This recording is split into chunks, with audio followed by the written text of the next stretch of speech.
This is the electric BMW 5 Series and it's called the i5. Now the 5 Series has been in existence for over 50 years, which is longer than most people who watch this video have been alive, myself included. My favorite one of all time has to be the E39 M5. There's no other 5 Series that says I'm a mafia boss than the E39 in black. I mean, just take a look at it. That thing looks like 5 Russian men in suits are gonna come out of it, and I love it for that. This is the latest generation, which carries 54 years of heritage on its shoulders. And while BMW still produce an internal combustion 5 Series, this one is electric. So the question then becomes, will it stand the test of time? Will we look back at it fondly 20 years from now? Well, to answer that, let's see what ingredients actually make up the i5, because I'm going to tell you everything you need to know about its practicality, its features. I'm going to take it on the road to find out how good it is dynamically, and then tell you what it'll cost to own. So without further ado, let's get straight into it.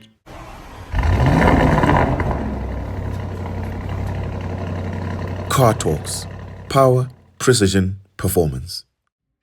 As I was formulating my research on the i5, I tried to look for South African-based automotive reviews, and the best I could find was an article from cars.co.za, because I firmly believe that the South African context is paramount when reviewing an electric car. For instance, South Africa stretches over 2,000 kilometers diagonally, and the Karoo alone is a 500-kilometer stretch without seeing any forms of life for hours at a time. And in that context, range anxiety becomes a real consideration. But anyway, it looks like we're going to be one of the first, if not the first, automotive channel in South Africa to review and cover the i5 comprehensively. And shout out to BMW Sandton for making that happen. If you're interested in any new or used BMW product, go ahead and check out their inventory on the Auto Trader website.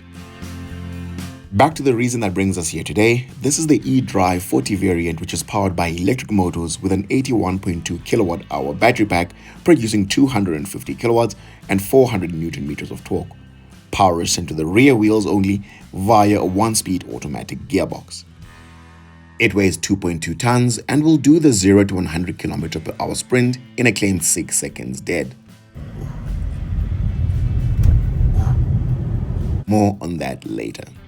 I suppose there are a few elephants in the room that we need to discuss. For instance, the BMW X3 is the SUV version of the 3 Series, and the X5 is the SUV version of the 5 Series, and so on and so forth. So being an SUV, you would expect the X5 to be significantly heavier than the i5 because of the extra utility, right? Wrong, because with all of those batteries, the i5 is only 90 kilos lighter than the X5, which is basically the same weight in the real world. And as a motoring enthusiast, I'd want my sedan to be nimble and playful. If I wanted an SUV, I would get an SUV. The second elephant in the room takes us straight to practicality and features, because while boot capacity is certainly generous for an EV at 490 liters, the placement of the space-saver spare wheel doesn't get me excited at all, thanks to those batteries underneath the car. Are the suitcases supposed to sit on our laps in the cabin then? Comparatively, the Mercedes-Benz EQE sedan has 430 liters worth of capacity, while the A6 e-tron gets 502 liters. Nevertheless, you get a 40-20-40 rear bench split configuration. And the tailgate is, of course, electric. Stepping into the rear, you get a very plush black and grey merino leather bench, which will set you back 40,000 rands for the entire cabin. You get a center armrest with 2 cup holders, which I spoke about at length in the X5 review, so do check that out if you haven't already. You also get ISOFIX anchor points to safely mount your child seat. The i5 gets 6 or 7 airbags depending on the part of the world, and a 5-star Euro NCAP rating. As part of the 70,000 Rand deluxe package, you get 4-zone climate control, privacy blinds in the rear, and a panoramic glass roof amongst other features. Okay, so the glass roof doesn't open, but at least you do get a sunshade for those hot summer days. Whoa, whoa. Here I come. Oh, here I come. Oh. Did I just rhyme? Maybe I can be the next Tupac, who knows? Anyway, you get 2 USB ports in the middle here and another 2 behind the front seats, which also have a docking station for a coat hanger or an iPad, so 4 USB ports in total at the back. As part of the M Sport Package Pro, you get the tricolor M Sport seatbelts, blacked out exterior trim, and M Sport brake calipers. Now the wheelbase of the i5 is 20mm longer than that of the X5, so rear legroom is slightly better than the X5, although the X5 is already exceptional. Stepping into the front, you get merino leather seats as you do in the rear, which are electrically adjustable, and they just cushion you in place. It feels like you're sitting on a sofa at home. You get a 14.9-inch infotainment system that comes with wireless Apple CarPlay and Android Auto. And just like on the X5, the climate control is now embedded within the screen, which I'm not particularly a fan of, but at least you do get a swivel wheel to control everything with. What you will also notice is that the i5 gets up to 6 drive modes, and my favorite one has to be the digital art mode, which basically transforms the dual curve display into a visual art piece. This was created by renowned Chinese artist Cao Fei, by the way. I mean, just look at it. I can only imagine how epic this looks at night. And while we're on the topic of all things artsy, the ambient lighting pulsates when you have the hazard lights on, and I think that looks incredible. You get a 12.3-inch instrument cluster which has crystal clear graphics, and this unit only has about 300 odd kilometers on the clock, so it's basically brand new. You get a flat bottom steering wheel as part of BMW's new design language, as well as a lever that looks like a paddle shift, but its only function is to activate maximum boost for about 10 seconds when overtaking or joining the freeway. You get decent storage in the cubbyhole, but a rather shallow storage bin in the center console, thanks to those batteries under the car once again. But at least you'll be happy to know that you can fit your Prada sunglasses in there. You also get a 12-volt socket within the storage bin as well. You get a wireless charger, 2 cup holders, and another 2 USB Type-C ports up front. Now I've counted 6 in total so far, and that means that every single passenger can charge their phones simultaneously. Comment down below and let me know if we've ever had a car on the channel with the same number or more USB ports than the i5. Overall, not everybody is going to agree with the design cues because it's a very minimalist interior, but the build quality is honestly second to none, and the quality of all the touch points will have you thinking, this was actually worth my money. Welcome to the inside of the i5, and how do you really know that it's an electric BMW? Well, for starters, you get blue accents all around the badges on the vehicle. It makes weird out-of-space noises when you start it up. Additionally, for the past half-century, the letter I, which stands for fuel injection in BMW speak, had been used to denote petrol variants. But more recently, BMW has discontinued this naming convention because the I now stands for innovation and is used to depict electric vehicles. So a 320i, for example, will simply be called a 320 when we get the new 3 Series, and so on and so forth. The feeling of acceleration in an electric vehicle is simply unreal because you don't have to wait for a combustion engine to build revs or any turbos to spool. You simply bury the throttle and all of the power is available immediately. This is a 6-second car to 100 kilometers per hour, which is basically identical to the X5 30D with 6.1 seconds, but the feeling of acceleration between the two of them feels like night and day. And there's an even more powerful M60 variant of the i5 with 442 kilowatts, and I cannot begin to imagine how violent that thing must be. Take a look at this pull.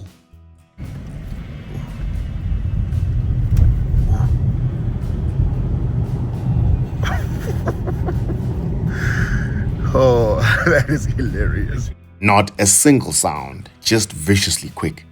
Now, the suspension really surprised me because for an M Sport suspension, it's surprisingly soft and supple, and in my mind, I was expecting it to feel more like the 3 Series. If you've watched my road trip videos, then you'll know how hard and crashy that suspension is, so doing 1,000 kilometers on a 3 Series is not for the faint-hearted. Whereas the i5 just feels comfortable even with the 20-inch Pirellis. The downside is that it's not going to feel as sporty, but then again, this is an executive sedan, which you're meant to be chauffeured in anyway, so the suspension suits the nature of the vehicle. It doesn't try to be overly sporty.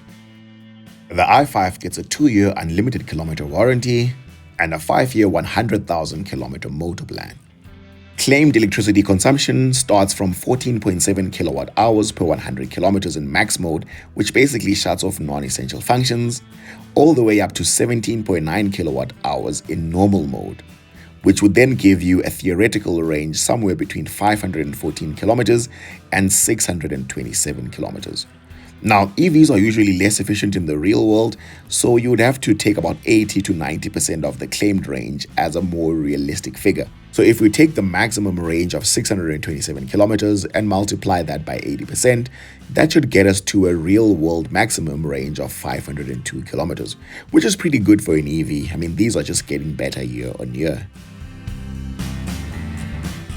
That's a Maybach GLS, guys. Interestingly, I always come across super high value cars on this stretch of road, so you guys really do have money in Cyril's economy. Anyway, that's just by the way. An ultra-fast 200 kilowatt DC charger would take less than 30 minutes to fully charge the i5 from flat.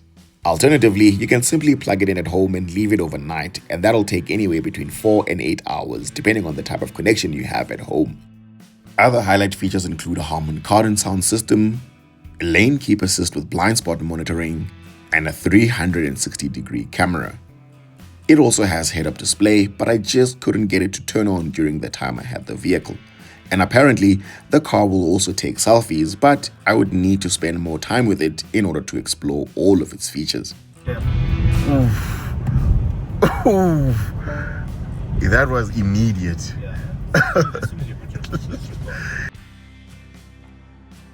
That right there is the power of electricity. Quick point to note on the exterior design, the Hofmeister King of the 5 Series has the number 5 on it. And for those of you who may not be aware of what the Hofmeister Kink is, it is basically the angular curve that sits on the C-pillar behind the rear passenger window, which has been in existence in BMW since the beginning of time. And so it's quite pleasing to me to see a new BMW with historical design cues. Before we get to pricing and the cost of ownership, if you're enjoying these videos, then please go ahead and smash that subscribe button to become a part of the family. And don't forget to turn on your notifications so that you don't miss a single one of our epic reviews. Moving on to pricing and cost of ownership, the i5 only comes in 2 derivatives in South Africa, and the main differentiator between the two is power output. We're currently driving the base eDrive40, which kicks off from 1.81 million rands, but you can spec it all the way up to 2 million when considering all of the optional extras we discussed earlier on. The unit we're driving has less than 300 kilometers on the clock, and it's on sale for 1.6 million, so you're effectively saving about 400,000 rands from the price of a brand new example. Above that is the i5 M60, which sends 442 kilowatts to all 4 wheels and will do the 0 to 100 km per hour sprint in a claimed 3.8 seconds. That starts from 2,080,000 rands. On the internal combustion side of things, you still have your regular 520Ds and your 530Is, all the way up to the coveted M5, which we already have on our calendar for later this year. On finance, the base eDrive40 without any optional extras will set you back 34,000 rands a month over 6 years at the current prime interest rate of 10.25% per annum.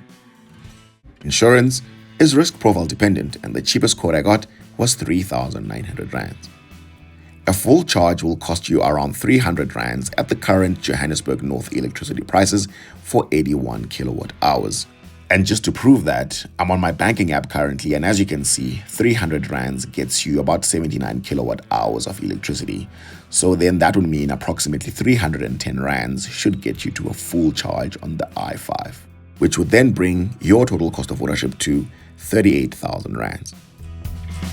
My verdict is this: if you already have another vehicle in your garage that'll appeal to your emotions and appeal to the motoring enthusiast in you, then the i5 would make perfect sense as a secondary car.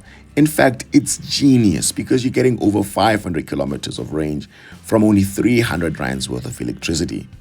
It's super comfortable, it's refined, it's quiet, and so it makes quite the city slicker and does all of the mundane daily tasks like driving your kids to school and going to the office quite well. Something like an M3, on the other hand, has a sense of theater. It's loud, it's obnoxious, you can pull on a pedal and downshift, and you get all of the noises.